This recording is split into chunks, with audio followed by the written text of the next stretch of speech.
For the first time, we have these profound unknowns. We've never had this before.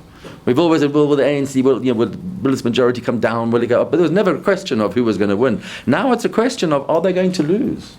In other words, it's a fantastic time to be doing elections in every possible respect, because this is what the Constitution is based on, political competition and pluralism. And it is here. And it's here because of the way we vote.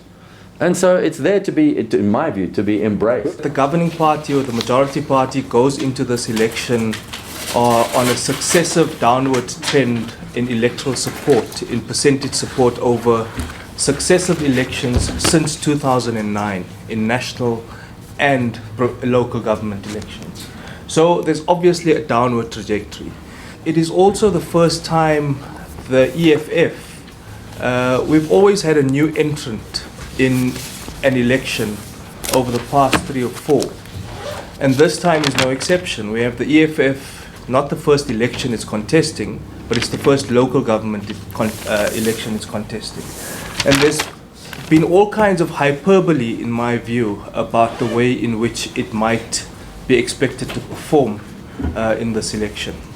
There's been a lot of misunderstanding of the local government political system and electoral system. And there hasn't been enough public education, voter education going into this election. So it is a fiercely contested election.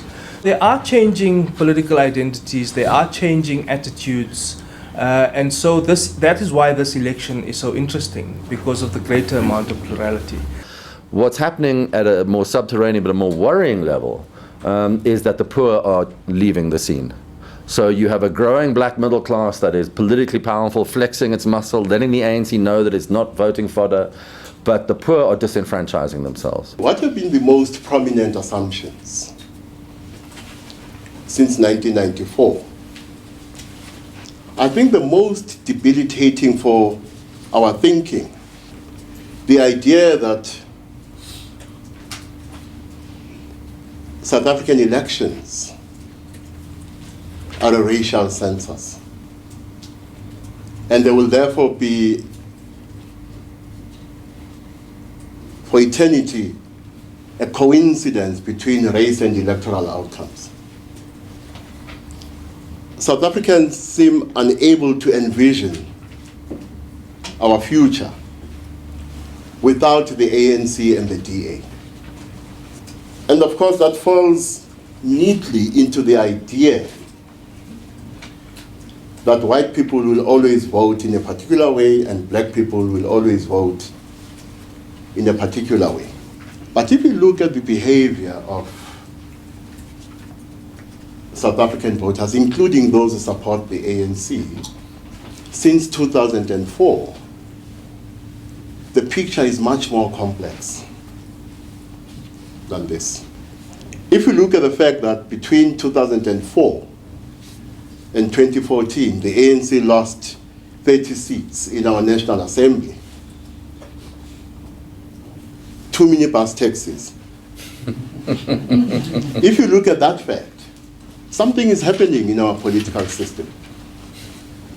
It seems to me the suggestion there is that our political system is either becoming less uncompetitive or more competitive.